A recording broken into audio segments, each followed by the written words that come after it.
n'a pas voulu s'inscrire dans une Côte d'Ivoire à pensée unique. Il n'a pas voulu s'inscrire dans une Côte d'Ivoire qui ne respecte pas la constitution de la République. Il n'a pas voulu s'inscrire dans une Côte d'Ivoire où véritablement la gestion des affaires de l'État s'apparente à la gestion des affaires d'une famille.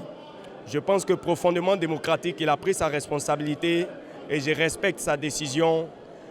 Quoi qu'il advienne, je suis un de ses collaborateurs, je serai avec lui sur tous les fronts qui vont s'ouvrir à lui pour une Côte d'Ivoire rassemblée, pour une Côte d'Ivoire démocratique, pour une Côte d'Ivoire État de droit. Même s'il demeurait président de l'Assemblée nationale, rien ne l'empêchait d'être candidat en 2020.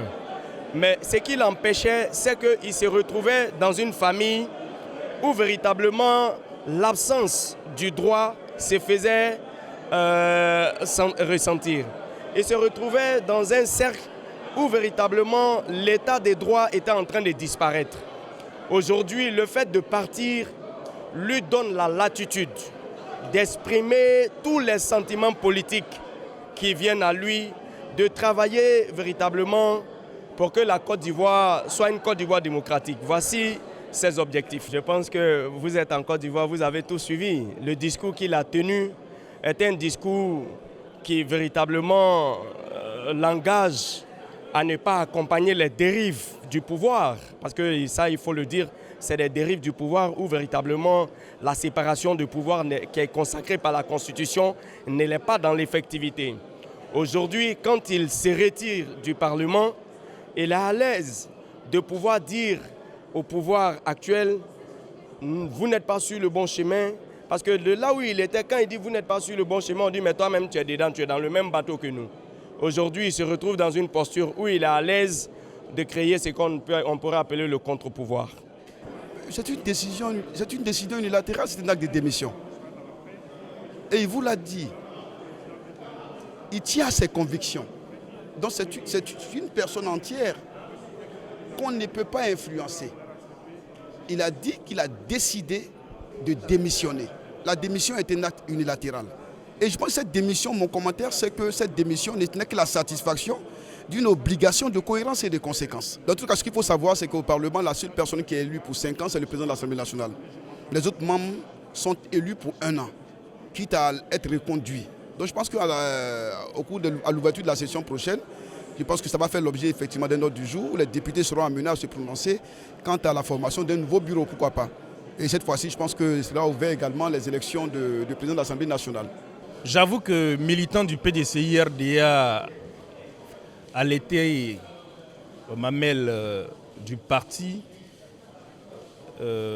aujourd'hui j'ai découvert quelqu'un d'autre que je ne connaissais pas vraiment. J'ai été habitué, j'ai été formé à une autre école politique.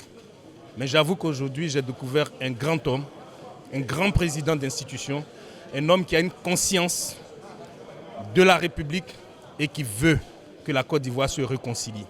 Donc il a conscience de notre histoire. Chapeau au président Soro Kibafouri Guillaume.